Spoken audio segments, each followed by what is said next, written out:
नमस्कार। डॉक्टर साहब ने बोला है भाई अब दवा से नहीं दुआ से ठीक होगा। तो इसका क्या मतलब है कि जब हार जाता है आदमी तो भगवान की शरण जाता है। लोग भी, घर वाले भी, भाई अब आप भगवान से प्रार्थना करो, हम भी करेंगे और आप जो है ना अच्छे हो जाएंगे, दिलासा देना। अच्छा, इसमें अब दो प्रकार से इसको हम सोच सकते हैं। जो धार्मिक आदमी हैं उनको तो विश्वास होगा, अगर पक्का तो कहेंगे 100% ठीक हो जाएगा, और अगर वो ठीक नहीं हुआ तो कहेंगे अब क्या किया जा सकता है, भगवान की जो मर्जी है। ये अपने आप को धोखा देना है, ये सच्चाई है। अपने आप को धोखा देना है। ये नहीं मैं कहता कि भाई ये गलत है या ठीक है, मुझे कुछ पता नहीं, क्योंकि कोई कुछ नहीं जानता क्या गलत है क्या ठीक है। हम आज जिस चीज़ को गलत कहते हैं कभी ठीक कहते हैं, जिस चीज़ को ठीक कहते हैं कभी गलत कहते हैं। गलत ठीक तो लगा रहेगा, ज़्यादा ध्यान देने की जरूरत नहीं है। अपना जीवन क्यों बर्बाद करना। मैंने कहा था ये गलत है, तूने क्यों किया, आज क्या हो गया, मैंने कहा था ठीक है, तूने नहीं किया, क्या हो गया। ये लगा रहेगा चक्कर। जो हो रहा है ठीक हो रहा है। अच्छा, और जो दूसरे लोग हैं, जो आप समझ लो कि मटेरियल वर्ल्ड में, या जो धार्मिक नहीं है, जिन्हें आप नास्तिक कहते हैं। हालांकि आस्तिक नास्तिक कुछ भी नहीं है। जो भगवान को मानता है वो भी मानता है, और जो नहीं मानता वो भी मानता है कि मैं नहीं मानता। ये मानने का चक्कर है, इसमें लंबा चौड़ा सोचने की ज़रूरत नहीं है। अब जो नास्तिक है, धार्मिक है, वो ये कहेगा पागल, बेवकूफ़। जब कह दिया कि अब जब दवा काम नहीं कर रही तो दुआ कैसे काम कर जाएगी। और बाई चांस अगर वो बच जाता है दुआ से तो क्या सोचेगा। भाई एक दो केस ऐसे होते हैं। पता किसी को कुछ नहीं। और सबसे बढ़िया चीज़ है, हम ये मान लें कि हमें नहीं पता। हम पूरी ज़िंदगी लगे रहते हैं, हम मनवाएंगे, मानेंगे नहीं, मनवाएंगे। और जो मनवाने के चक्कर में लग जाता है ना, उस जैसा आदमी पागल। जानने में लगो, आप जान लो, मानने की जरूरत नहीं पड़ेगी। मानना तो वो होता है, अच्छा मानना चाहिए, क्योंकि डरा हुआ आदमी है। डरा हुआ आदमी हमेशा मानेगा। और जो जवान है, कॉन्फिडेंस है पूरा, वो जानने की कोशिश करेगा।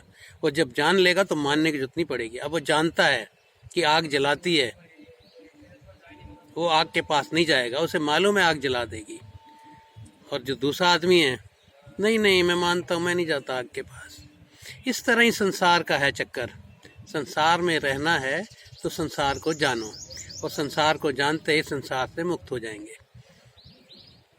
ये दुनिया, ये महफिल मेरे काम की नहीं, गाना है ना एक, ये दुनिया ये महफिल मेरे काम की नहीं।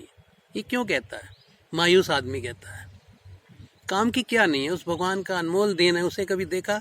ये छोटे मोटे प्यार मोहब्बत में, उसमें अपने काम वासना में लग गए, और जब नहीं मिली, जो अपेक्षा थी वो पूरी नहीं हुई, राग द्वेष अपेक्षाएं, इन सब की उपेक्षा करो। उपेक्षा करते ही आपको मालूम पड़ेगा कि अपेक्षा करने वाला तो एक हमारा अपना स्वभाव है, हमारा स्वरूप है। उस स्वरूप की जब हम अपेक्षा करेंगे और बाकी संसार की उपेक्षा करेंगे, दो वर्ड है ना, उपेक्षा और अपेक्षा। अपेक्षा यानी हमें ये चीज़ चाहिए, वांट्स। उपेक्षा, इसके बिना भी काम चलता है, हर चीज़ के बिना काम चलता है। आप देखो कि आप कहीं जाते हैं, कहीं मान लीजिए 4-5 दिन 10 दिन के लिए छुट्टियां बिताने जाते हैं, तो एक अटैची ले जाते हैं बस। और अभी आप देखो पूरा घर भरा हुआ है, 90% वेस्टेज है, 90% नाम देते हैं, क्योंकि पकड़ना हमारी आदत हो गई है। जब तक छोड़ना हमारी आदत नहीं होगी ना, तब तक हम सुखी हो ही नहीं सकते। अपने को भी छोड़ना पड़ेगा। अभी तो हम चीज़ों को नहीं छोड़ने से डरते हैं, वो चीज़ सोचो जब अपने को छोड़ना पड़ेगा। अभी क्या होता है कि उस दिन मैं बैठा था तो एक डाइनिंग टेबल में, तो एक गिलास जो है बच्चे के हाथ से गिर गया, टूट गया। और उसके बाद देखो क्या हाल हुआ होगा उस बच्चे का। मेरा सेट खराब कर दिया, अब कैसे होगा ये वो, 2 दिन सोचते रहे। अब एक गिलास टूटा है तो इतना तंग हो रहे हैं, इतना परेशान हो रहे हैं, खुद टूटोगे तो क्या हाल होगा, वो भी तो सोचो। पहले ही देख लो कि यहाँ टूटने से कोई फर्क पड़ता ही नहीं। क्यों? क्योंकि यहाँ जोड़ना टूटना जो है ये संसार का है। हमारा जो है, हम हमेशा जुड़े हुए हैं उस भगवान से, उस एनर्जी से। और वो एनर्जी क्या है? वो हमारे अंदर है तो हम हैं, वो नहीं है तो कुछ नहीं है। तो जब उसको जान लेते हैं तो हम सेटिस्फाइड हो जाते हैं। दो ही चीज़ें हैं, कंटेंटमेंट, पूरा कंटेंटेड होंगे ना अपने अंदर, तो हलचल नहीं उठेगी, बेचैनी नहीं उठेगी। बेचैनी की वजह से क्या होता है? भागते हैं, फ़ोन करते हैं घंटों घंटों, फिर चलो प्रोग्राम बनाते हैं, वहाँ चलते हैं, ये चलते हैं, ये ले आते हैं, फिर पूरा दिन कितना होता है? थक थका के ठा करके सो गए, रात को सो गए, सपने देखे, फिर उठ गए, फिर खुली आँख का सपना देख लिया, फिर बंद आँख का सपना दे दिया। सपने ही सपने चल रहे हैं। और जो सपनों को जान लेता है वो जाग जाता है। जागते उसे मालूम पड़ता है कि ये सबका सपनों में खोने में वो मज़ा नहीं जो जागने में, होश में आने में। वो जो होश है ना अपना, जब आएगा कहने से नहीं पता चलेगा, उसके लिए थोड़ा सा प्रयत्न करना पड़ेगा। भगवान कृष्ण ने भी तो गीता में कहा था, जब अर्जुन ने कहा कि आप जो कहते हैं ये तो कि भाई वासना जो है वो अपने को कंट्रोल करो, ये हो कैसे सकता है? मन कैसे कंट्रोल हो सकता है? अर्जुन ने यही पूछा था ना, भगवान आप तो कहते हैं कि मन को कंट्रोल करो, कैसे हो सकता है? तो भगवान कृष्ण ने भी यही कहा, मैं मानता हूँ कि मन को कंट्रोल करना मुश्किल है, लेकिन अभ्यास से मुमकिन है।